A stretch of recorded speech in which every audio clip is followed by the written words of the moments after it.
உளுந்தடை எப்படி செய்யலான்னு பார்க்கலாம்.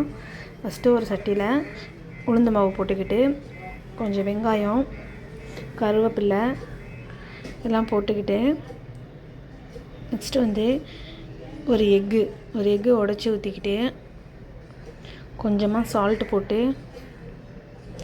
லைட்டாக அப்படியே பிசைஞ்சு விடுங்க.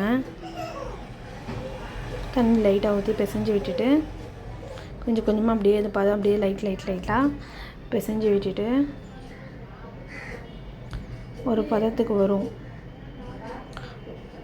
அந்த பதத்தில் அந்த அப்படியே ரவுண்டாக பால் மாதிரி உருட்டி வச்சுட்டு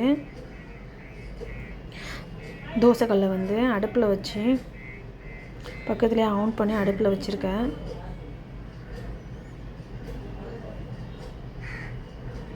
ஆன் பண்ணி அடுப்பில் வச்சுருக்கேன். ஹீட் ஆகிடுச்சு. அதில் கொஞ்சம் ஆயில் ஊற்றி வச்சுருக்கேன்.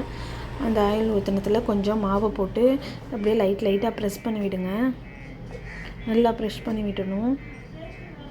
நல்லா இதேமாரி ப்ரெஸ் பண்ணி இதேமாரி விட்டுட்டா அப்படியே ஒரு 5 மினிட்ஸ் அப்படியே லோ ஃப்ளேமில் வச்சிங்கன்னா அப்படியே ஒரு லைட்டாக இதாகும்.